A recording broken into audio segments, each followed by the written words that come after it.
हाँ भाई,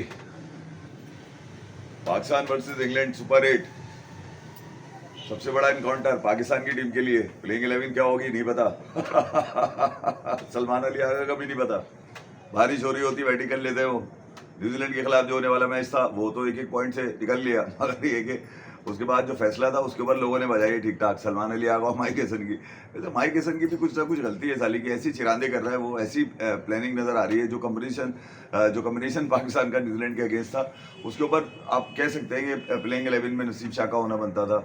मगर ये कि यार नसीब शाह नहीं थे वहां पर, ये देखकर भी लोगों को हैरत हुई। फिर जो सलमान अली का टॉस जीतकर जो उन्होंने बैटिंग का फैसला किया, वो ऐसा लगा खुद दावत दी उन्होंने कि आओ बजा दो हमारी न्यूजीलैंड को। बहरहाल वो मैच कुदरत के निज़ाम पे चला गया और एक एक पॉइंट दोनों को मिल गया। उसके बाद भी सुपर 8 के 2 मैचेस खेले गए। आज भी खेला गया था थोड़ी देर पहले, अब तक वेस्ट इंडीज वर्सेस जिम्बाब्वे का, उसके ऊपर भी बात कर लेंगे। साथ साथ इंडिया वर्सेस साउथ अफ्रीका हुआ, बड़ा हार्ट ब्रेक रहा इंडियन क्रिकेट फैंस के लिए। जो तवक्को नहीं थी, 2 इश्तेहारात बनाए गए थे, जो एडवर्टाइजमेंट की गई थी साउथ अफ्रीका वर्सेस इंडिया की, उसमें इंडिया को जीतता हुआ दिखाई दिया था। और जो कुछ लोगों ने देखा कि इंडिया के साथ क्या हुआ वो भी देखने ताल्लुक है। उसके बाद लोगों ने कपड़े फाड़ दिए, क्रिकेट फैंस ने। और जो सोशल मीडिया ब्लॉगर्स हैं या व्लॉगर्स हैं या फिर जो सोशल मीडिया को स्ट्रीम वगैरह करते हैं, वो तो बिल्कुल ही अपने आप में अपने ही कपड़े उतारते हुए नजर आए। जिस अंदाज से उन्होंने सूर्य कुमार यादव के लिए बात की, जिस अंदाज से उन्होंने गौतम गंभीर के लिए बात की, पूरी टीम मैनेजमेंट और साथ साथ अभिषेक शर्मा, जो बच्चा, मैं ये तो समझता हूँ कि यार ठीक है, उसके अगर 2-3 मैचेस ऐसे आ गए हैं तो उसके बाद उसकी इस कदर ट्रोलिंग नहीं बनती। बहरहाल ट्रोलिंग की गई और करनी भी चाहिए, मगर ये कि तिलक वर्मा का मैंने आपको बताया था एक दिन पहले वाली वीडियो में भी, उसका आउट होना मुझे समझ में नहीं आया। जो माइंडसेट तिलक वर्मा का है वो बिल्कुल तिलक वर्मा का नहीं लगा, कुछ और ही करते हुए नजर आए। बहरहाल पाकिस्तान वर्सेस, आपको पता ही है, इंग्लैंड का सुपर 8 का मैच जो कि कल पाला के लिए कैंडी में खेला जाएगा। कैंडी से आने वाली इतला, जो पुरानी इतलात हैं वो मैं आपको बता दूं। कैंडी में हमेशा पाकिस्तान को बड़ा टफ टाइम मिला है और वो 2011 का वर्ल्ड कप सेमीफाइनल भी मुझे याद है, जहां पाकिस्तान के तमाम बॉलर्स को एक आदमी पूरा दिन मारता रहा, जिसका नाम था रॉस टेलर। बहुत मारा था उसने यार, छोड़ा ही देता उसे। 4 ओवर में कोई 90 रन मार दो उसे यार, 4.5 ओवर में 90 रन, इतना मारा था कि हर आदमी बॉलिंग से भागता नजर आया था। बहरहाल अब वो वाले मामला नहीं, 2011 को गुजरे हुए भी अब तकरीबन 14-15 साल होने वाले हैं। अब पाकिस्तान की वाली टीम उस तरह की तो नहीं है, वो ज़्यादा अच्छी टीम थी ख्याल में। बहरहाल इस वक्त जो माइक हेसन और सलमान अली आगे पास है, इंग्लैंड ने सुपर 8 का पहला मैच जो है वो ज़बरदस्त जीता और वो श्रीलंका जो कि होस्ट है वर्ल्ड कप का दूसरा, उसको उसके घर में ही मारा पकड़ गया। और जिस अंदाज से मारा है वो तो सबने देखा होगा। 95 रन में कटिया खड़ी कर दी, यानी कि श्रीलंका का आप सोच नहीं सकते जो उन्होंने हाल किया है। पहले बैटिंग करते हुए देखने से ही लग रहा था कि श्रीलंका ने टॉस जीतकर जो फैसला किया है फील्डिंग करने का वो ठीक है। जिस अंदाज से इंग्लैंड के टॉप 4 उन्होंने उड़ा दिए 68 रन पे, उसके बाद जो पार्टनरशिप लगी वो आपके सामने है। एक अकेला फील्ड सॉल्ट खड़ा हुआ, मारता रहा पकड़ के पूरी श्रीलंका को। 146 रन्स का कोई देखा जाए तो T20 में इस वर्ल्ड कप का सबसे कम टोटल जरूर समझा जा रहा था, मगर उसको डिफेंड करने में जोफ्रा आर्चर थे, खासतौर पे ओवरटन थे, रशीद थे, और साथ साथ वो जो इनका विल जैक है जो उसमें वहाँ पिटता रहा एशेज के अंदर, धोया पकड़ के ऑस्ट्रेलियन बल्लेबाजों ने। यहाँ बड़ा काम आया, लगता है वहाँ का पिटना यहाँ पर सीखता हुआ वो नजर आया। वहाँ से पिटा, सीखा और आगे वर्ल्ड कप के अंदर खटिया खड़ी कर दी उसने।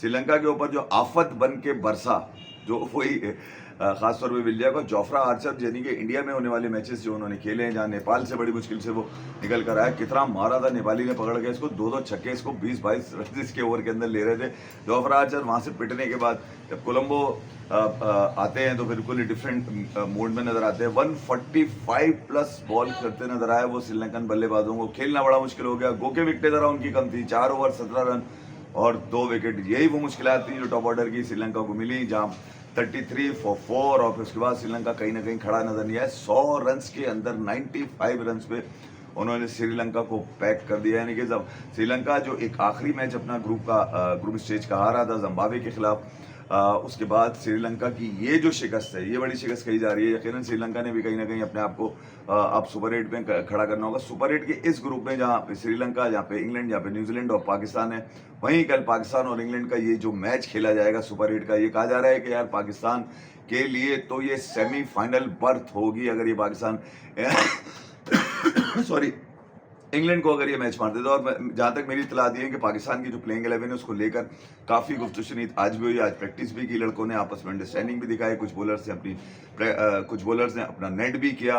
नसीम शाह भी आज बड़ा पसीना निकालते दिखाई दिए, शाहीन शाह अफरीदी ने भी बड़ा पसीना निकाला है, साथ साथ बाबर आजम नेट फाड़ते हुए नजर आया। उन्होंने सुना है कि नेट में आज बहुत छक्के मारे, ये सोच के कल इंग्लैंड के खिलाफ मुझे कहीं बिठा ना दिया जाए, क्योंकि जो आज़ाद मुबसरीन है, जो इनके इंडिपेंडेंट एनालिस्ट है, उनका तो कहना ये है कि बाबर आजम की जब माइक हसन के मुताबिक टीम में जगह नहीं बनती 10 ओवर के बाद, तो उनको टीम में रखा ही क्यों जाता है। ऐसी कौन सी बूटी है उनके पास कि वो हर प्लेइंग 11 का हिस्सा बन जाते हैं बगैर परफॉर्मेंस दिए। सिर्फ बाबर आजम ही नहीं, पाकिस्तान की ओवरऑल अगर आप बैटिंग देखेंगे तो वो खातिर खा इसमें नजर नहीं आई है। एक खिलाड़ी जो इस वक्त इस T20 वर्ल्ड का हाईएस्ट स्कोरर है साहिबजादा फरहान, जिसने 220 रन बनाए 150 के ऊपर के स्ट्राइक रेट से, और एक सेंचुरी भी पाकिस्तान के नाम दी है उन्होंने। 100 रन मारे थे उन्होंने नमीबिया के खिलाफ। तो यही वो बल्लेबाज है जो पूरी ही इस बैटिंग को लेकर चल रहा है। वो फेल हुए तो इसका मतलब है नीचे तक तमाम फेल होते चले गए। मैं यही बता रहा हूँ कि T20 वर्ल्ड कप के आगाज से पाकिस्तान की जो परफॉर्मेंस है वो एसोसिएट के खिलाफ भी कोई इतनी खातिर खा नजर नहीं आई जिसमें कहा जाए कि यार पाकिस्तान ने अच्छी बल्लेबाजी की हो।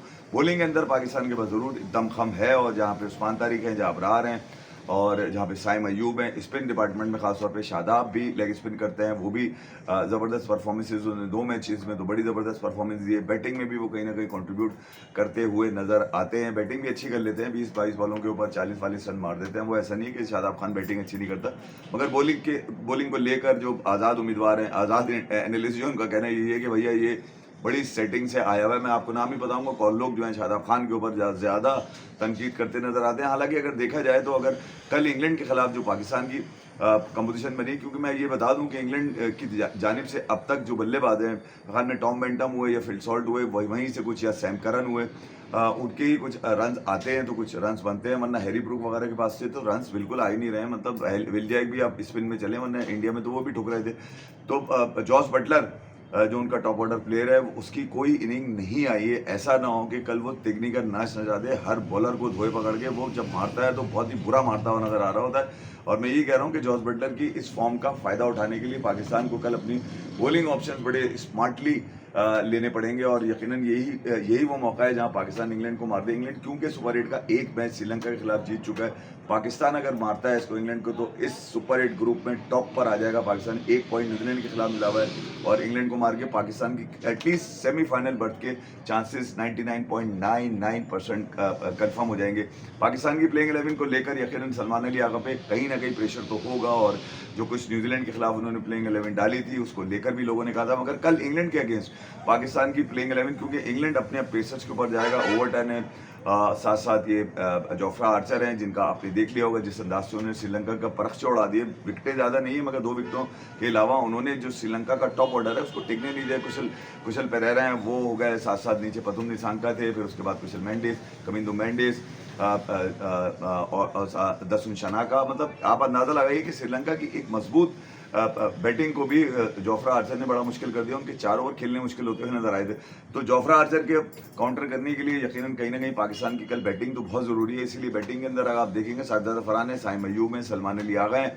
कहा जा रहा है कि यार बाबर की जगह फ़खर को मौका दिया जाने का इम्कान है। बिल्कुल दे देना चाहिए यार। मेरे ख्याल में अगर बाबर को अगर यहाँ आप ड्रॉप करते हैं कल के मैच के अंदर इंग्लैंड के, तो कोई ये नहीं कह रहा कि यार आप इनको वर्ल्ड कप के किसी भी मैच के अंदर ना खिलाएं। आगे भी आप खिला सकते हैं, और मौका नहीं लगता सिचुएशन और कमीशन देख के तो उसमें बुरा मानने वाली बात नहीं है। मेरे ख्याल में बाबर आजम को खुद भी रियलाइज़ कर लेना चाहिए कि बजाय कि वो बोझ बने सलमान अली आगा की कप्तानी के ऊपर, और उस कम्बिनेशन में जहाँ पर वो जब उनको मौका मिलता है तो वो रन्स करते हुए भी नजर नहीं आ रहे थे। और क्रिटिसिज्म आपको पता ही है, फिर कोलियाम बाबर को ही लपेटने में आज चला जाता है सारा कि यार इसकी वजह से कम्बिनेशन नहीं बन पाया। बिल्कुल ठीक है यार कि अगर नंबर 4 पे बाबर आजम जैसा बल्लेबाज जिसके T20 में सबसे ज्यादा रन हो, मतलब शर्म भी आती है बाज़ दफा सोचकर कि यार कैसे बोले आदमी के सबसे ज्यादा रन है, जिस अंदाज से बाबर आजम की गिरती भी साथ संभलने का नाम नहीं ले रही है। और वो जो गिरे हैं 2022 के बाद से अभी तक खड़े नहीं हो पाए, और वो उनके ऊपर शेडोज जो हैं वो बुराई के पड़ते चले आ रहे हैं। जो वीकनेस उनकी है वो यही है कि पावर हिटिंग एबिलिटी उनके पास नहीं है।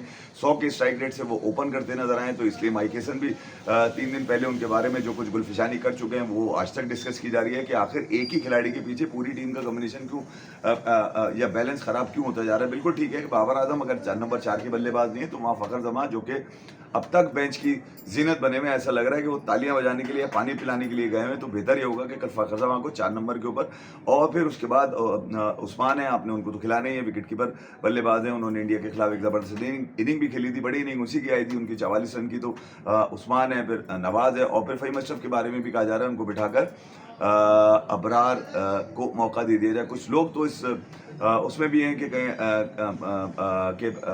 शादाब को भी ड्रॉप कर दिया जाए। शादाब क्योंकि 2 मैचेस के अंदर पाकिस्तान को अच्छा प्रोड्यूस करके दे चुके हैं, अच्छे रन वो मार चुके हैं, मगर ये उनके सुपर 8 के मैचेस हैं और यहाँ पर चांसेस वापसी के बहुत कम होते हैं T20 के अंदर। आपको पता है कि शादाब खान को अगर लपेटे में ले लिया जाता है, लपेटे में अगर ले लिया जाता है तो फिर तो वो आपको पता है जिस अंदाज से ईशान किशन ने ठोका था उसी तरह ठोकते हुए नजर आएंगे। इंग्लैंड के बल्लेबाजों का यही है भैया, अभी तक हैरी ब्रूक भी नहीं चला है, अभी तक बटलर भी नहीं चला है। तो शादाब को ज़रा ये सोचना पड़ेगा कि यार कि अगर वो वाइस कप्तान तो ज़रूर हैं, अगर वो ये देखें कि अक्षर पटेल को भी बिठा दिया गया था वहाँ पर साउथ अफ्रीका के अगेंस्ट, तो वाइस कप्तान को बिठाना कोई जुर्म तो नहीं है। सलमान अली आगा के लिए फैसला ज़रा मुश्किल होगा, माइक हैसन के लिए फैसला ज़रा मुश्किल होगा, मगर किसी शेडो के अंदर शादाब खान को मौका दिया जा रहा है और ये देख के मौका दिया जा रहा है कि वो बैटिंग में भी हमारी सपोर्ट करते हैं। तो वो चीज़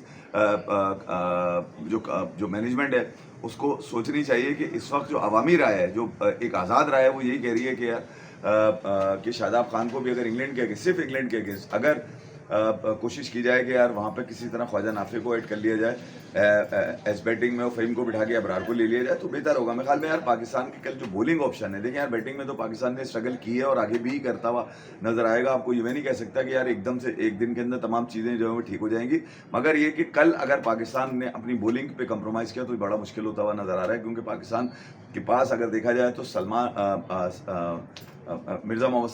सलमान मिर्ज़ा जो वाहिद एक लेफ्ट आर्म आपके पास पेसर है, वही एक पेसर है, वो भी शायद डेथ ओवर्स के अंदर बॉलिंग नहीं करता, आपको उसके ओवर्स भी कहीं ना कहीं पिच पे मिडिल में जो है ना ख़त्म कराने पड़ते हैं, तो उसके लिए बड़ा मुश्किल हो रहा है। फिर अगर देखा जाए उस्मान तारिक को आप एज ए स्पिनर रखते हैं तो उसको 10 ओवर के बाद लेकर आते हैं, फिर उसको डेथ ओवर्स तक लेके जाते हैं, तो सलमान मिर्ज़ा पे काफ़ी जो है वो रिस्पॉन्सिबिलिटी बन जाती है, क्योंकि वो इतने सीनियर है भी नहीं कि बहुत सारे उन्होंने इवेंट्स खेले हों तो उनका प्रेशर ज़रा कम हुआ हो। तो साथ साथ नसीम शाह का न्यूजीलैंड के अगेंस्ट भी सबसे ज़्यादा उनके बारे में कहा गया था और मैंने भी अपनी कई व्लॉग्स के अंदर ये बताने की कोशिश की थी कि भैया इसको इस्तेमाल कर लो, इससे बेहतर ये है कि इसकी खूबसूरती को दाग लग जाए बैठे बैठे बेंच के ऊपर, ये ख़राब हो जाए, इसको बेहतर ये है कि मैदान के अंदर उतारो, इससे परफॉर्मेंस लेने की कोशिश करो ताकि पता चले कि यार नसीम शाह कुछ कर सकता है या सिर्फ इसलिए आया कि रोज़ शेव करके बैठ गया वहाँ पे मैच वाले दिन और जो है ना बैठ के तालियां बजाता रहे। तो नसीम शाह का अगर आपके स्क्वाड में है तो फिर उसको इंग्लैंड के खिलाफ इससे बेस्ट मौका नहीं लगेगा। इवन न्यूजीलैंड के खिलाफ भी मैंने कहा था, हालांकि नसीम शाह को जब सेलेक्ट किया गया था तो मैं इसके अगेंस्ट था, मैं इसके अहमद दानियाल के फेवर में था कि उस बच्चे को मौका दिया जाए ताकि आपको बॉलिंग में कंप्रोमाइज़ ना करना पड़े, आपको एक भरपूर बॉलर मिल जाए। बहरहाल शाहीन शाह अफरीदी उसके अलावा है, ये भी कहा गया है कि आज शाहीन ने ठीक ठाक ओवर्स कराए और अपनी फिटनेस के हवाले से और अपनी मैच की फिटनेस के हवाले से आज मैनेजमेंट को ये भी बताया कि वो मुकम्मल तौर पे फिट हैं और वो मैच के लिए बिल्कुल तैयार हैं। अब ये देखना होगा कि शाहीन जब मैच के लिए तैयार होते हैं तो अपोजिशन जीत जाती है, शाहीन वहीं के वहीं रहते हैं, उनकी फिटनेस वहीं के वहीं रहती है, उनके पास से निकल के नहीं आता इंडिया के अगेंस्ट। उनको एक ओवर और फिर दूसरे ओवर में जिस अंदाज से धोया गया आखिरी ओवर में वो सबके सामने के रिंकू तक मार के गया, ईशान किशन से शुरू हुआ और रिंकू तक ठोक के उनको रन किया। तो यहाँ शाहीन शाह अफरीदी को भी देखना होगा कि वो चौथा इवेंट खेलना है अपने करियर का और अब तक उनके पास से कोई बड़ी परफॉर्मेंस नहीं है, सिवाय एक 2021 की वही पुरानी रील है जहाँ पे रोहित शर्मा और विराट कोहली उन्होंने आउट किया था, उसके अलावा तो उनको कोई रील ही नहीं बन पाई। ना ही शाहीन का अब वो पेस है, ना ही शाहीन का बॉल इस तरह से अंदर जाता है, ना इस तरह से बाहर आता है, ना आगे करते हैं ना पीछे करते हैं, बेकार में कुछ भी नहीं करते, अब वो सिर्फ टीम के ऊपर बोझ बन के चल रहे हैं। तो बेहतर ये होगा कि एक लेफ्ट आर्म स्पिनर जो आपका सलमान मिर्ज़ा है उसके साथ नसीम शाह को मौका दे दिया जाए, क्योंकि उसके अलावा आपके पास कोई दूसरा ऑप्शन है नहीं। शाहीन को मौका देने का मतलब ये होगा कि पाकिस्तान की टीम और पाकिस्तान के क्रिकेट फैन के साथ शदीद ज्यादती हो जाएगी। ये बता दो सलमान अली आगा, ये बता दो कोई छोड़ेगा नहीं तुम्हारे को, क्योंकि ये बहुत ब्राइट चांस मिला है। क्योंकि अब बेगाने आपको पता है निकलते हैं इस T20 के सीज़न के अंदर और वो अपने स्टेट्स लेकर आ चुके हैं और वो ये कह रहे हैं कि पाकिस्तान T20 वर्ल्ड कप में अब तक इंग्लैंड से मैच ही नहीं जीता, T20 वर्ल्ड कप में मैच ही नहीं जीते। रिकॉर्ड भी तो इतने ख़राब है हमारे यार, मसला ये है कि T20 के रिकॉर्ड बेहतर कराने के लिए आपको कुछ ना कुछ करना पड़ेगा। हालांकि साउथ अफ्रीका के अगेंस्ट पाकिस्तान आज तक हारा नहीं है, साउथ अफ्रीका के अगेंस्ट T20 वर्ल्ड कप में पाकिस्तान आज तक हारा नहीं है, मगर ये इंग्लैंड के खिलाफ नहीं जीता। मुझे समझ में नहीं आया यार, कभी ऐसा मौका नहीं आया किसी की कप्तान के करियर में इंग्लैंड को ठोक दे पकड़ के, यार इंग्लैंड को ठोकना पड़ा। बाबर आजम भी यकीनन फाइनल खेले थे 2022 वाला इंग्लैंड में और वो भी तुक्के में खेल गए थे फाइनल, उनको भी ये नहीं पता था कि यार वो सेमीफाइनल भी खेलेंगे, हालांकि वो बाहर होने वाले थे वहाँ पे। अगर शायद नेदरलैंड साउथ अफ्रीका को ना हरा था तो शायद इनका चांस भी नहीं बनता। NRR के ऊपर टीम इन हो गई थी, जो पाकिस्तान सेमीफाइनल खेल गया था, उसके बाद फाइनल इंग्लैंड से आप हार गए थे। बहरहाल पाकिस्तान के पास अगर देखा जाए दो ही ये आपके पास कल स्ट्रीमलाइन बॉलर नज़र आते हैं पाकिस्तान की स्क्वाड के अंदर, जिसमें नसीम शाह, जिनको मौका नहीं दिया गया उनको मौका दिया जाए, साथ साथ सलमान मिर्ज़ा, वो तो ऑलरेडी आपके हैं। ये ना गलती की जाए कि सलमान मिर्ज़ा को कल बिठा के एक मरतबा फिर शाहीन के ऊपर भरोसा किया जाए। यार मुझे नहीं लगता कि यार शाहीन इंग्लैंड के खिलाफ पाकिस्तान को कुछ फ़ायदा दे सकता है। वो 4 इवेंट में कुछ नहीं दे पाया, 2 घंटा इस इवेंट में क्या देगा? सलमान मिर्ज़ा को मौका दें ताकि उस बच्चे में कॉन्फिडेंस आए, उसको लगे कि यार उसके पास भी अच्छी बॉलिंग है, उसके ऊपर उसको भी प्रोटेक्ट करने वाले लोग हैं, क्योंकि आप प्रोटेक्शन उसी की करते हैं जिसकी परफॉर्मेंस हो रही होती है। वरना आप प्रोटेक्ट बेकारी में अगर करेंगे, दामाद बन के करेंगे, सुसर बन के करेंगे, तो आप बेकार में टीम के अगेंस्ट जाते हुए नजर आएंगे। और शाहीन की अब तक की जो परफॉर्मेंस है, ना वो उनका बॉल गिरने के बाद अंदर आ रहा है ना बाहर जा रहा है, वो सीधा सीधा फुल टॉस बन रहा है और हर कोई मारता हुआ नजर आ रहा है। कल ये ना हो कि बटलर के आगे शाहीन को छोड़ दें आप और शाहीन बटलर की बजा के रख दे ये भी हो सकता है, ये इसमें कोई वजह नहीं है। तो पाकिस्तान के जैसे मैंने आपको बताया, नसीम शाह हैं, साथ साथ सलमान मिर्ज़ा हैं, उसके बाद उस्मान तारिक, अबरार को इन करें, ख़त्म करें ना गेम यार। आप अपने पूरे बॉलर के साथ जाएं, ज़रूरत क्या है? आप अपने 4 मेन बॉलर रखें आप, उसके बाद साइम आपके पास आ गए, नवाज आपके पास आ गए, ज़रूरत क्या है फ़हीम अशरफ की? जब वो 8-9 नंबर के ऊपर बैटिंग करने के लिए तैयार बिल्कुल खड़े होते हैं, उनकी बैटिंग भी नहीं आती है। तो बेहतर ये है कि बजाय कि फ़हीम अशरफ पे अगर वो किसी की सेटिंग में, अगर वो किसी की सियासी पोंखे बने हुए हैं इस वक्त, तो एक मैच तो उन्होंने ज़रूर जिताया अपनी बल्लेबाजी, तो वो भी फंस गया था, पाकिस्तान गले में आ गया था। वरना वो अगर ना होते 8 बॉलों पे 28 रन कौन बनाता? मगर फ़हीम अशरफ ने एक मैच तो आपको T20 वर्ल्ड कप की जिताया हुआ, तो उसका मतलब ये एहसान नहीं किया, वो उनकी बारी आई, उनसे मौका लिया गया, उन्होंने परफॉर्म कर दिया। तो इस परफॉर्मेंस के ऊपर कम से कम सिचुएशन और कॉम्बिनेशन में अगर वो नहीं बनते तो उसको बिठा दिया जाए। इस वक्त फ़हीम अशरफ अगर 8 या 9 नंबर के ऊपर बैटिंग के आप उम्मीदवार नजर आएंगे, तो इतनी चीज़ें बैटिंग ही नहीं आ रही किसी की यार। कहाँ बैटिंग आ रही है? 20 ओवर हो जाते हैं, उसकी बैटिंग ही नहीं आती है, 18 ओवर में पूरी टीम पैक हो जाती है। तो इधर ही है कि यार आप फ़हीम अशरफ को बिठाकर एक बॉलिंग अपने 4 मुस्तनद बॉलर, ताकि 16 ओवर आपको पता हो कि यार 100% आपके 16 ओवर में सलमान खुद बॉलिंग कर लेते हैं। इंडिया के खिलाफ उन्होंने बॉलिंग की थी, साथ साथ आपने देखा होगा साइम अयूब आपके पास है, नवाज आपके पास है, इतनी लग्जरी आपके पास है बॉलिंग की। तो मेरे ख्याल में यार 7 ऑप्शंस के साथ अगर सलमान अली आगा को पूरी बैटिंग भी मिलती है, पूरी बैटिंग में मिलती है। अगर मैं गिना दूँ आपको यहाँ पर, साहिबजादा फरहान आपके पास आ गए, साइम अयूब आपके पास आ गए, सलमान अली आगा 3 नंबर पे आ गए, 4 पे फ़खर आ गए, 5 पे उस्मान आ गए, 6 पे नवाज आ गए, 7 पे आपके शादाब को अगर रखना चाहें शादाब को रख लें आप, इनको रखने में 8 पे नाफे आ गए।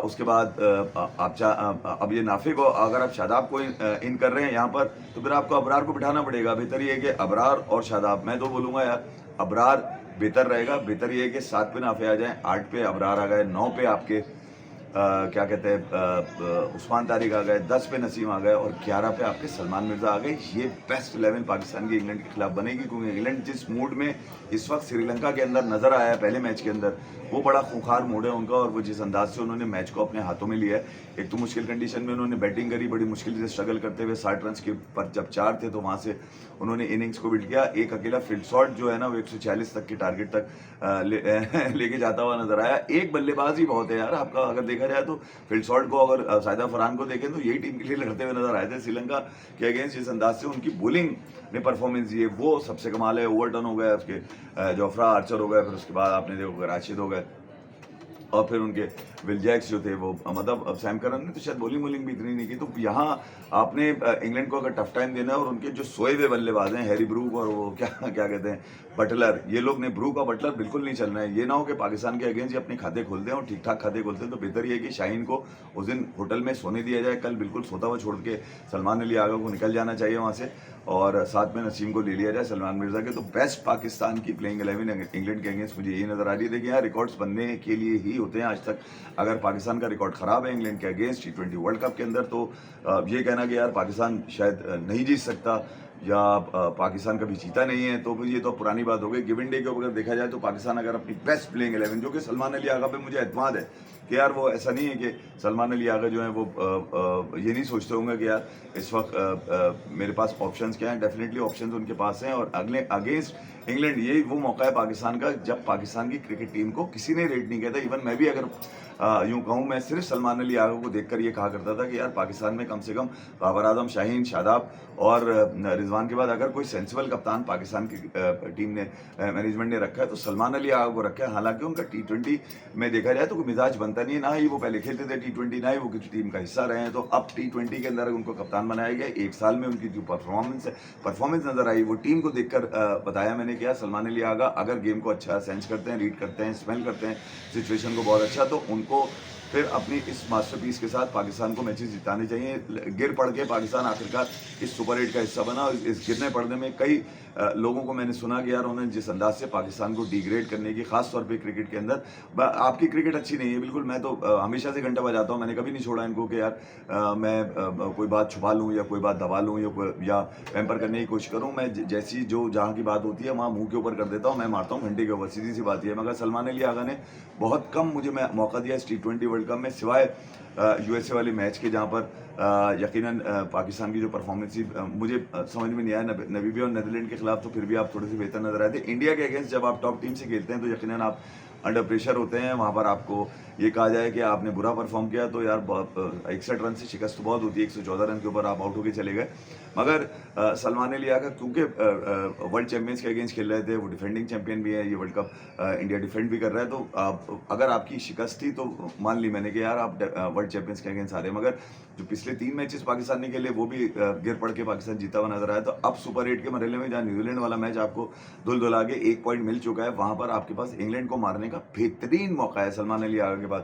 होपफुली मुझे लगता है कि सलमान अली आगा यकीनन जो कॉम्बिनेशन कल देंगे उससे काफ़ी लोगों के मुंह चुप हो जाएंगे, शटअप कॉल देते हुए नजर आएंगे अपनी कॉम्बिनेशन से।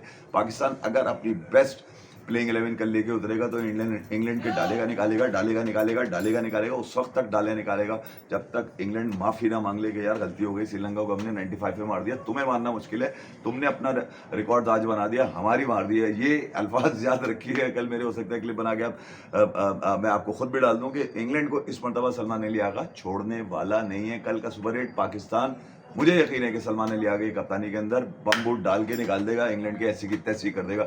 आज है कल का इंडिया वर्सेस साउथ अफ्रीका, बड़ा अनफॉर्चुनेट रहा, मैं तो बोलूँगा इंडिया के बल्लेबाजों के लिए, या खासतौर पर अभिषेक शर्मा और ईशान किशन के लिए। उनका जाना यकीनन इंडिया के टॉप ऑर्डर का इस तरह से फेल होना, अभिषेक शर्मा तो ऑलरेडी इस वर्ल्ड कप के अंदर अब तक सिर्फ 10, 12, 15 रन ही बना सके, वो भी इन्होंने शायद कल साउथ अफ्रीका के अगेंस्ट बनाए, मैंने उससे पहले 2 टक जो थे वो यकीनन उनके लिए मुश्किल खड़ी कर रहे थे। और फिर जिस तरह से मोहम्मद आमिर ने कहा था, उनकी बात भी लोग कह रहे हैं कि यार आमिर जो बोल रहा है बिल्कुल सच हो रहा है। आमिर ने ये कहा कि साउथ अफ्रीका जीत जाएगी, वो साउथ अफ्रीका जीत भी गई, मगर इंडिया को जो शिकस्त मिली वो बड़े रन से शिकस्त है। और यकीनन उसका जो बड़े रन की शिकस्त होती है ना, वो यकीनन क्रिकेट फैन को, एक वर्ल्ड चैंपियन टीम जिसकी इतनी सारी आई बॉल्स हों और फिर उसके अलावा लोग तवक्को ना कर रहे हों, आपने दुनिया भर में इश्तिहारात बना के चला दिए हों, हर दीवार पे पोस्टर लगा हुआ है कि इंडिया जीत रहा है और कौन मार रहा है, कौन जीत रहा है, आपने ये सब बता दिया। उसके बाद इंडिया की जो परफॉर्मेंस आई वो नाकाबिले कबूल थी। और मेरे जैसा जो यूट्यूब करने वाला सोशल मीडिया ब्लॉगर है, उसके लिए भी बड़ी तकलीफ दे इसलिए भी थी कि यार एक ऐसी टीम जो अभी तो बिल्कुल बनी हुई थी, वो तो मैच ही नहीं हार रहे। सूर्य कुमार यादव की अगर कुंडली निकालें आप, जब से वो कप्तान बने वो तो मैच ही नहीं हारे, मैच ही नहीं हारे ना वो तो। मगर मोदी स्टेडियम जाते हैं तो वो मैच हारे जाते हैं। समझ में नहीं आया कि इवेंट के मैचेस मोदी स्टेडियम के अंदर जीतना इतना मुश्किल क्यों है। जब इंडिया ने वहाँ पर कोई बड़ा मैच खेलने की कोशिश की मोदी इंटरनेशनल स्टेडियम अहमदाबाद के अंदर, इंडिया को वो मैच लग गया है। मुझे ये समझ में नहीं आया कि जिस अंदाज से इंडिया की इस टीम के फेलियर नजर आए। हालांकि अगर देखा जाए तो इंडिया भी इस T20 वर्ल्ड कप में इतनी बड़ी बैटिंग लेकर भी स्ट्रगल करता नजर आ रहा है, जिनके 8 या 9 तक रिंकू सिंह खेलते हुए नजर आते हैं। जहां पर इतनी बड़ी बैटिंग लाइनअप हो, वहां पर भी फेलियर जो है ना बड़ा मुश्किल होता है कि आप उसको डाइजेस्ट कर सकें। आपको यकीन, आप फौरन ही मुंह से निकाल देते हैं तुम्हारी ऐसी की तैसी, अभी इतनी सारी बैटिंग लेके तुम जो है ना कुछ नहीं कर पा रहे। अगर देखा जाए तो साउथ अफ्रीका अगेंस्ट जो इंडिया ने जो अपनी जो प्लेइंग 11 थी, उस पर कोई दो राय नहीं है कि one of the best playing 11 थी। वो बुरा दिन था, मगर बुरे दिन इस T20 वर्ल्ड कप में सिर्फ बैटिंग से होते हुए नजर आ रहे हैं। और यही हुआ, इंडिया ने जिस अंदाज से अपनी बैटिंग शो किया। हालांकि बॉलिंग में अगर देखा जाए तो इंडिया ने, साउथ अफ्रीका ने टॉस जीतकर पहले फील्डिंग का जो फैसला किया बिल्कुल ठीक मुझे लगा कि यार उन्होंने बैटिंग का जो फैसला किया वो बिल्कुल ठीक मुझे लगा कि यार कहीं ना कहीं साउथ अफ्रीका जो है वो एक हैंडसम टोटल बनाने में कामयाब होगा। मगर अगर 4 विकेटें, अगर 3 विकेटें आपकी 30-32 रन पे गिर जाए, फिर उसके बाद जो है वो दोनों लोग खड़े हो जाएं, फिर उसके बाद जो है जना डिवाल्ड ब्रेफिस और क्या कहते हैं उस लौंडे का डेविड मिलर किलर, जिसके लिए कल भी मैंने वीडियो की थी, कल ज़रा जज्बात में आके की थी तो शायद कुछ लोगों की समझ में नहीं आई होगी, मगर डेविड मिलर ने बिल्कुल ही एक्सपोज कर दिया यार बॉलिंग को। मतलब मुझे समझ में नहीं आया कि यार आप किस तरह से वो जनाब 6 ओवर के बाद वो ऊपर 12 ओवर तक वो तकरीबन 4 ओवर के बाद डिवाल ब्रेविस और वो मतलब ऊपर जाते हैं 4 ओवर 20 रन। यार समझ में नहीं आया मुझे, 3 विकेटें गिरी हुई हैं। और उसके बाद डेविड मिलर जो है वो गुजरात टाइटंस से ज़रूर खेला है अहमदाबाद के अंदर, अच्छे मैचेस भी उसने जिताए गुजरात टाइटंस को, मगर ये ऐसा भी नहीं है कि वर्ल्ड कप का उस पर कोई प्रेशर ही ना हो। मतलब जिस पोजीशन में उसने अपने आप को 180 के स्ट्राइक रेट में डाला है, साथ साथ ब्रेविस को उसने क्योंकि वो सबसे सीनियर प्लेयर है हर इवेंट के अंदर, वो डेविड मिलर साउथ अफ्रीका की टीम का अहम प्लेयर होता है। और उसने डिवाल्ड ब्रेविस को जिस तरह से कैरी किया अपने साथ 12 ओवर तक, वो दिखने से ताल्लुक रखता है यार। तकरीबन 9 ओवर में 108 रन मारे, 11 के ऊपर की एवरेज से वो खेलते हुए नजर आए। बिल्कुल ही एक्सपोज कर दिया खासतौर पर सूर्य कुमार यादव की कप्तानी को। मेरे लिए बड़ा मुश्किल था डाइजेस्ट करना कि यार सूर्य कुमार यादव, जिनकी कुंडली मैं आपको बता रहा हूँ कि आप देखें 2024 से अब तक वो हारते ही नहीं है, वो हर जगह जीत रहे हैं, जहाँ जा रहे हैं जीत रहे हैं, हर सीरीज जीत रहे हैं, वो सीरीज भी नहीं हारे अभी तक।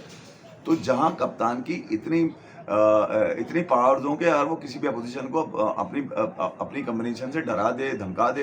अब वो सूर्य कुमार यादव इस T20 वर्ल्ड कप में कुछ करते हुए नजर नहीं आ रहे। बड़ी मुश्किल से अमेरिका से जीते, नेदरलैंड वाला मैच नबीबिया के खिलाफ खुल के खेले थे, वहाँ पर भी नबीबिया के खिलाफ 93 रन से जीत मिली थी। पाकिस्तान को जबरदस्त मैच मारा था, सबसे क्रंच मैच था उनका इस T20 वर्ल्ड कप में, जो all the way from India to Colombo आए। वहाँ पर उन्होंने 2 दिन पहले आया, उन्होंने आए मारा भजाया, 62 रन से 61 रन से पाकिस्तान को मारा और चले गए। उसके बाद जिस अंदाज से साउथ अफ्रीका के खिलाफ इन्होंने जो मैच खेला है, ये मेरी समझ में आ रहा है। हालांकि अभी कुछ अर्से पहले ही 2-2.5 महीने पहले ही जब साउथ अफ्रीका से इन्होंने सीरीज खेली थी, ODI T20I सीरीज, तो उसमें हार्दिक पांड्या अच्छा खेलते हुए नजर आए थे। 2 मैचेस में 50 भी उनकी, एक मैच में तो मुझे याद है कि उन्होंने 16 बॉलों में 50 मारे थे साउथ अफ्रीका की इसी बॉलिंग के ऊपर। मगर ये बॉलिंग जो थी साउथ अफ्रीका की इतनी मुश्किल कैसे हो गई? एक तो डाइजेस्ट ये ना हुआ कि वो जो स्कोर था वो 180 प्लस चला गया, 186 साउथ अफ्रीका मार गया, जहां पर 4 ओवर 20 रन, और फिर वो कहां से कहां लेके चले गए। फिर 12-13 ओवर के बाद तो गेम ही चेंज कर दिया। ट्रिस्टन स्टब आए तो उन्होंने भी जो है ना मिलने के बाद जो ऐसा धोया पकड़ के, फिर तो छोड़ा ही नहीं।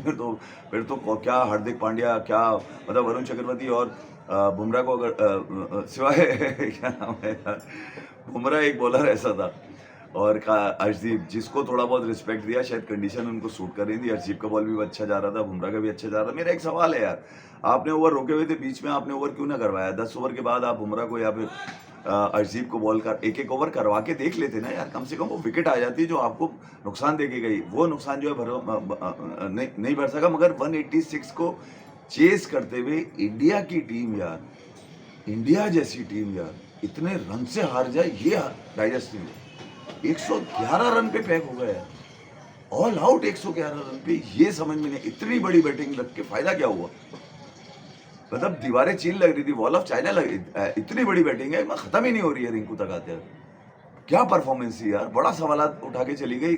टीम जो वर्ल्ड कप को इस ट्रॉफी को डिफेंड करने के लिए खड़ी हुई है, रोहित शर्मा की लेगेसी लेके चल रहे हैं, विराट कोहली की लेगेसी, धोनी की लेगेसी इनके पास है। ये किस तरह की शर्मिंदा कर देने वाली परफॉर्मेंस, मेरे ख्याल में किसी को, जितने भी इस वक्त क्रिकेट फैन थे मेरे जैसे, इवन ये नहीं कि सिर्फ इंडिया के क्रिकेट फैन हो कि उनको उनकी एटीट्यूड, दुनिया भर में क्रिकेट फैन जितने थे सबने सर पे हाथ रख लिया कि भाई ये किस तरह की परफॉर्मेंस दी इन्होंने। अबे साउथ अफ्रीका को इतनी भी ऐसी भी टीम नहीं थी कि जिसको मानना तुम्हारे लिए बड़ा मुश्किल हो यार। उन्होंने बैटिंग हो, बॉलिंग हो, फील्डिंग हो, तमाम में नंगा कर दिया, बिल्कुल ही फारिग कर दिया, ऐसी की तैसी कर दी, मैं तो ये बोलूंगा। तो इंडिया भी कहीं ना कहीं इस वक्त -3.80 के ऊपर है NR। और फिर आज जो मैच हुआ इसी ग्रुप का, जहां वेस्ट इंडीज ने जिम्बाब्वे को तकरीबन 107 रन से, अबे 27 छक्के, 19 छक्के मारे हैं वेस्ट इंडीज, 19 छक्के कमाल लिए यार। वो तो ऐसा लग रहा था बल्ले पे सिर्फ छक्के लिख के लाया है। क्या नाम है, शेमरॉन नटमायर। वो ब्रैंडन किंग बेचारा मासूम यतीम लगा मुझे, 1 छक्का मार के गया। बाकी रदरफोर्ड है वो मार रहे हैं, जेसन होल्डर है वो मार रहे हैं, रॉन पाल ने तो बिल्कुल ही सन्नाटे कर दिए, मार मार के इतने ताकतवर छक्के मारे हैं साले ने यार, देखने से ताल्लुक रखता है। शे होप है उनके भी लगे। तो मैं ये कह रहा हूँ वेस्ट इंडीज तो छक्कों में ही खत्म कर दिया, छक्कों में ही लवलान कर दिया मार मार के। बाउंड्रीज तो छोड़ ही दो ना यार, बाकी चौके वौके जो मारे, छक्के बता रहा हूँ 19 छक्के ही तकरीबन जो है तकरीबन आपके बन जाते हैं 110 112 रन, 110 108 रन बन जाते हैं। तो ये जो मामला हैं वो यकीनन देखने होंगे। वेस्ट इंडीज़ इस वक्त बिल्कुल ही काली आंधी बन के उभरा है, और यकीनन इस ग्रुप के अंदर अब वेस्ट इंडीज़ का मुकाबला इंडिया से होने के लिए जा रहा है ईडन गार्डन्स कोलकाता के अंदर, जिस थर्सडे में जिसको कहा जा रहा है खूनी खेल खेला जाएगा। वेस्ट इंडीज़ ने जो आज जिम्बाब्वे के साथ क्या है, ऐसा तो किसी ने नहीं किया। 255 रन का टारगेट या T20I हिस्ट्री का दूसरा सबसे बड़ा टारगेट आज इन्होंने जिम्बाब्वे को दिया। जिम्बाब्वे जो अपने ग्रुप में टॉप करती आई थी, अभी तक हारी नहीं थी T20 वर्ल्ड कप में, पहला मैच ठोका 107 रन से मार दिया उन्होंने। अगर देखा जाए तो जिम्बाब्वे की तरफ से तो रन करने वाला कोई था ही नहीं, सिवाय एक ब्रैड इवेंस ने थोड़े बहुत रन किए, 40+ रन किए। बाकी टीम तो किसी कहीं ठिकाने ही नहीं लगी, मतलब ठिकाने ही लगा दिया। बाकी हालांकि उनके बॉलिंग अगर देखी जाए तो कॉम्बिनेशन बड़ा ज़बरदस्त। अकील हुसैन है, बुदकेश मोती उनके पास हैं, साथ जेसन होल्डर हैं, रदरफर्ड है उनके पास। तो ये कहा जाए रोमारियो शेफर्ड आज खेले, तो मैं ये कह रहा हूँ कि यार वेस्ट इंडीज़ तो अब ऐसा लग रहा है कि ये पुरानी वाली वेस्ट इंडीज़ आ गई। कोच उनके अभी क्या नाम है उसके कोच का, वो जो दो मरतबा T20 वर्ल्ड कप जिता के लेके गया। तो मैं ये कह रहा हूँ कि ये जो वेस्ट इंडीज़ है ये बिल्कुल ही डिफरेंट मोड में आई है, बल्कि 20 मोड में होती हुई नजर आ रही है। अब मुझे लगता है कि जो भी टीम इसके सामने आएगी छक्कों में डील करेंगे, ये नहीं छोड़ा यार। अब यकीनन इंडिया को, जो कि इस वक्त फेवरेट करार दी जा रही थी, कहा जा रहा था कि इंडिया फेवरेट है, सेमीफाइनल में पहुंचने के भी चांसेस जो है ना वो आज की वेस्ट इंडीज़ की इनिंग देखने के बाद और मध्यम होते जा रहे हैं। वोल्टेज बिल्कुल ही गिर गया, मतलब वेस्ट इंडीज़ चार्ज हो गया और इंडिया की बैटिंग का वोल्टेज बिल्कुल ही गिर गया। इंडिया बैटिंग में स्ट्रगल कर रहा है। तिलक वर्मा, सूर्य कुमार यादव, हार्दिक पांड्या, शिवम दुबे, अब तक जो इनसे एक्सपेक्टेड चीज़ें हैं वो पूरी नहीं होती हुई नजर आई हैं। अकेला बुमराह लड़ रहा है, एक वरुण चक्रवर्ती अगर पिट गया, 50-50 रन उसको पड़ गए थे मैं साउथ अफ्रीका वाले मैच में, तो उसका कसूर तो मैं नहीं बोलूँगा, किसी एक मैच में पिट गया। मगर ये कि T20 वर्ल्ड कप में कहा जाए कि क्रिकेट में वापसी, हाँ क्रिकेट में वापसी हो सकती है। आज जिम्बाब्वे यकीनन जब 107 रन से आ रहा है तो यकीनन इनका NNR भी जाता हुआ नीचे नजर आएगा। जिम्बाब्वे की पहली शिकस्त इस T20 वर्ल्ड कप में।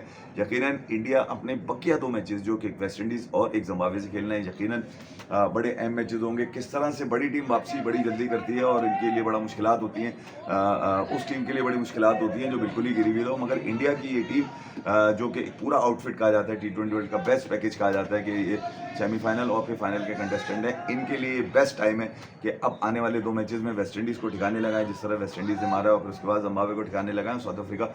मगर वेस्ट इंडीज़ अगर एक मैच और जीत गया तो फिर क्या होगा ये समझते। वेस्ट इंडीज़ ने अपने अगले 2 मैचेस अब खेलने हैं, एक जिसमें इंडिया और दूसरा साउथ अफ्रीका है। तो ये ग्रुप भी बड़ा इंटरेस्टिंग है। ये वो ग्रुप है जहाँ पर हर टीम अपने ग्रुप स्टेज के तमाम मैचेस जीत कर आई थी, टेबल टॉपर थे, यानी कि अपने ग्रुप के टेबल टॉपर थे। तो पाकिस्तान वो ग्रुप है जहाँ पर न्यूजीलैंड है, जहाँ पर इंग्लैंड है, जहाँ पर श्रीलंका और पाकिस्तान है। ये वो ग्रुप है जहाँ पर ये टीमें 1-1, 2-2 मैच हारकर भी सुपर 8 के अंदर आ गई थी। तो अब सुपर 8 के मुकाबले यकीनन T20 वर्ल्ड कप में हुस्न दिखाने के लिए तैयार हैं। पाकिस्तान अपना कल ये मुकाबला इंग्लैंड के खिलाफ जीतता हुआ नजर आ रहा है। मेरी दानिश में, अगर मैं जितनी क्रिकेट मैंने देखी है, मैं तो ज़्यादा लंबाइयाँ करता नहीं इसके अंदर, मैं डालता हूँ निकालता हूँ, सीधी बात करता हूँ कि यहाँ पर इंग्लैंड को एज तो अगर श्रीलंका वाले मैच का दिया जाए तो एक मैच के ऊपर क्या दिया जाए, मगर पाकिस्तान की अब जो करंट फॉर्म जो पाकिस्तान की बॉलिंग है नजर आ रही है, तो बॉलिंग ही पाकिस्तान को जिताती हुई नजर आ रही है। कल फिर मिलेंगे FIBA ऑफिशियल में, अपना बहुत ख्याल रखिएगा। Thank you very much. मगर यार सलमान अली आगा, मैं तेरे को ये बता दूं, एक बात मेरे जहन में रह गई, ये अगर तूने कल कोई ड्रामेबाजी की, कल कोई ड्रामेबाजी नहीं चाहिए। ये वो मैच है जो मतलब ये वो नहीं होता मौत के कुएं में मोटरसाइकिल चलाने वाला मैच है, ये बता दूं मैं तुझे। यहाँ पर मुझे कोई ड्रामेबाजी नहीं चाहिए। अगर जो पाकिस्तान की बेस्ट कॉम्बिनेशन में आता है लौंडा, उसको रख यार। नसीब शाह बनता है कल तुम्हारा, कैंडी के अंदर तुम्हारा मैच है, कंडीशन स्विमिंग होगी, उसका बनता है यार, वो जान मारेगा, तुम देगा, तुम्हें विकटें भी देगा। नहीं, अगर विकटें ना भी दी तो वो कम से कम रिस्ट्रिक्ट करेगा बल्लेबाजों को यार। ये मैं बता दूं, बटलर फॉर्म में नहीं है, उसकी फॉर्म नहीं आनी चाहिए। कल कोई चुतियापे का फैसला पाकिस्तान बटलर को और ग्रुप को फॉर्म में ला सकता है और फिर पाकिस्तान के लिए मुश्किलात बन सकती हैं। टॉस जीत कर पाकिस्तान क्या करेगा ये तो सलमान बताएगा। सब मैं बता दूं तुम्हारे को कि टॉस जीत के क्या हो रहा है, बारिश हो रही है नहीं हो रही। मेरे घंटे से मैं ये देखता हूँ कि कल पाकिस्तान जो है वो सुरखरू होके निकले। और सलमान अली आगा कुछ भी है यार, एक कामयाब कप्तान जरूर रहा है पाकिस्तान के लिए पिछले 1 साल में। कुछ मजबूरियाँ, कुछ समझौते इसको करने जरूर पड़े, मगर इस T20 वर्ल्ड कप तक हाथ जोड़ रहा हूँ सलमान अली आगा, कोई समझौता, कोई कंप्रोमाइज। अगर जो बेस्ट पॉसिबल प्लेइंग 11 लगती है, भले उसके लिए खुद को भी बैठना पड़ता है तुझे, या वाइस कप्तान को बिठाना पड़ता है, बैठ जा, पाकिस्तान सबसे ऊपर रहने जाइए। अपना बहुत ख्याल रखिएगा। Thank you very much.